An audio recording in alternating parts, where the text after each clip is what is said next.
보라고 그래가지고 들어갔더니 쇠파이프를 갖다가 방에다 가둬놓고 막 내려치고 그래서. 남편으로부터 손찌검을 당한 70대 여성. 참고 견뎠지만 점점 심해졌다고 합니다. 피멍이 하루도 풀릴 날이 없이 매일 족제를 채워놓고 못 가게 어디도 못 가게. 노인학대 10건 중 9건은 이렇게 집에서 이뤄집니다. 피해자는 가해자가 가족이란 이유 때문에 참고 견디다 위급 상황에서야 112로 신고하는 경우가 많습니다. 폭력이 심해져서 내가 너무 힘들어서 신고하게 되었습니다. 전체 신고 건수 약 80%는 경찰을 의해서 저희가 접수가 되고 있습니다.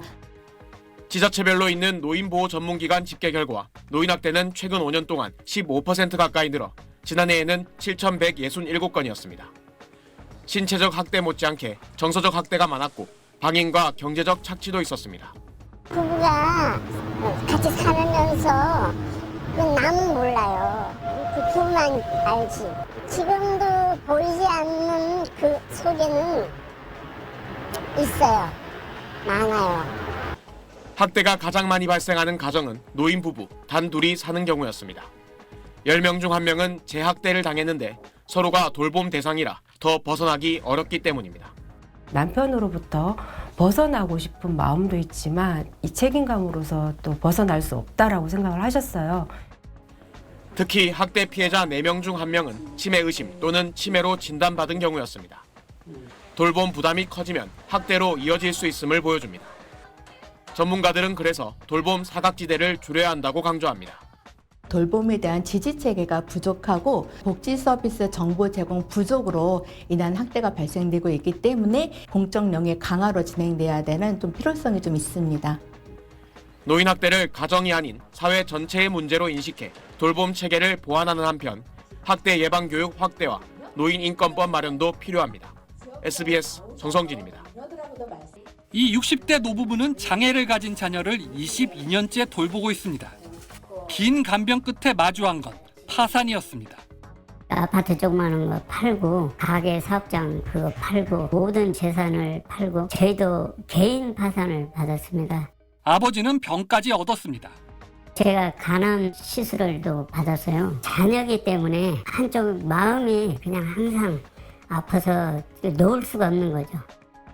간병의 무게를 버티는 이들도 있지만 누구나 다 견딜 수 있는 건 아닙니다. 아버지와 단둘이 살던 대학생 A씨가 그렇습니다. A씨의 아버지는 5년 전 뇌출혈로 쓰러졌습니다. 간병은 하나뿐인 아들 A씨의 몫이었습니다. 오후 9시에 출근해서 퇴근이 오전 8시였나? 깨 있는 동안은 병원에서 일단 알려준 대로 이제 뭐 소변통 갈고 뭐 약 주고. 편의점 야간 일과 간병을 함께하는 건 점점 버거워졌고 어느 순간 절망에 빠졌습니다. 일이 제대로 안 돼가지고 잘렸었어요. 당장 아버지한테 나갈 돈은 말하는데 일이 잘렸을 때 거의 다 포기했었던 것 같아요. 아들의 실직 소식에 아버지도 희망을 놓은 듯 보였습니다. 아버지가 하나님 들어오지 말라 하시고 나서 그때부터 안 들어가던 것 같아요.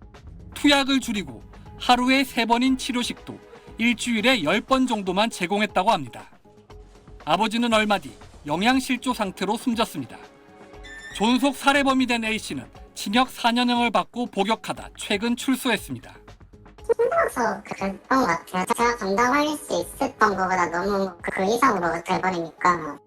SBS가 입수한 보고서에 따르면 간병살인은 2006년부터 2023년까지 모두 228건, 매년 13건 이상 발생했습니다.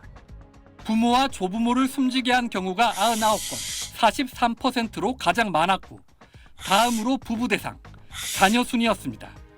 피해자는 60대 이상이 66%, 가해자 역시 60대 이상이 73%였습니다. 고령화 추세로 노인이 노인을 돌보는 노노간병이 늘면서 간병인의 신체적, 정신적 부담이 심해지는 걸로 분석됩니다.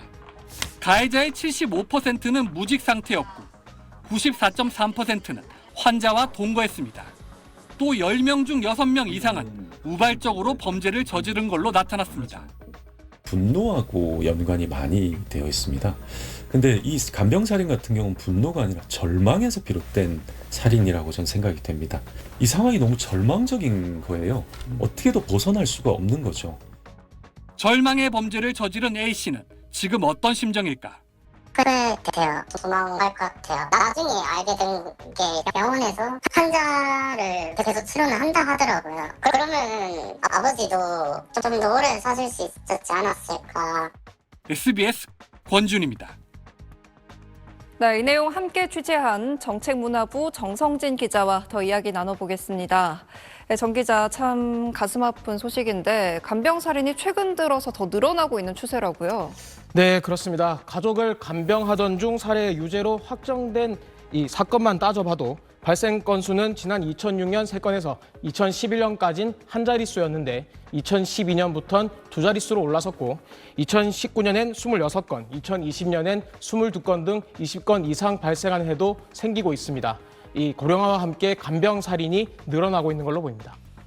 네, 이대로 둬서는 안 될 것 같은데 어떤 대책이 가능합니까? 네, 우리보다 먼저 고령화 사회로 접어든 일본에서 답을 얻을 수 있을 것 같습니다. 일본은 2007년부터 개호, 즉 간병과 돌봄을 이 범죄의 원인으로 하나로 신설해서 이 통계를 집계해 왔습니다. 대책을 세우기 위해 먼저 정확한 실태부터 파악한 겁니다. 일본 통계를 보면 가해자의 70% 이상이 남편이나 아들 같은 남성이었습니다. 이에 맞춰서 지자체에서 남성 간병교실 같은 상담 교육 프로그램을 마련했고 또 2006년부터는 고령자 학대 방지, 양호자에 대한 지원법도 시행하고 있습니다. 이 노인 학대를 막기 위해 양호자, 즉 간병인에 대한 지원까지 규정하고 있는 게 특징이라고 할 수 있습니다. 이 간병살인 보고서를 펴낸 김성희 경찰대 치안정책연구소 실장은 이 간병 책임을 가족이 아닌 사회적 책임으로 전환해야 한다는 이 경고 신호가 울리고 있다면서 빠른 대책 마련이 필요하다고 강조하고 있습니다. 네, 정성진 기자 잘 들었습니다. 지난해 2월 50대 A씨가 인천의 자택에서 80대 노모를 폭행한 혐의로 체포됐습니다. 술에 취했으니 바람을 쐬고 오란 어머니의 말에 화가 났다는 게 폭행의 이유였습니다. 지난해 12월 춘천에선 50대 B씨가 돈을 달라며 80대 아버지를 폭행했고 법원은 B씨에게 징역 1년 6개월을 선고했습니다. 노인학대 발생 건수는 지난 2022년 기준 6,800여 건으로 2018년에 비해 30% 넘게 늘었습니다. 86%가 가정 내 학대였습니다. 정부는 심각한 학대 피해를 겪은 노인들을 학대 행위자와 분리하기 위해 전용 쉼터를 운영하고 있습니다. 무슨 날이죠? 어버이날입니다. 부모 모시듯 그래요. 그 힘으로 이렇게 사는 것 같아요. 몇 년을. 여기 쉼터는 선사님들만 보내주셨나 그런 생각도 나고. 하지만 쉼터는 전국 20곳에 불과한 데다 한 번에 최대 5명만 수용할 수 있습니다. 또 최대 6개월까지만 머무를 수 있어 아직 가정으로 돌아갈 준비가 되지 않은 이들은 막막할 수밖에 없습니다. 어르신들이 제일 많이 하는 거짓말이요. 자녀들이 오지는 않았어요. 근데 다른 분들한테 왔다고 이야기해요. 지난해 국가인권위원회는 초고령 사회로 접어들면 노인학대와 방임이 늘어날 가능성이 높다며 지자체의 쉼터 확대를 권고하기도 했습니다. 전문가들은 쉼터뿐 아니라 노인학대 행위 자체를 막고 조기 발견할 수 있는 사회적인 제도와 시스템이 마련돼야 한다고 지적했습니다. SBS 정준호입니다.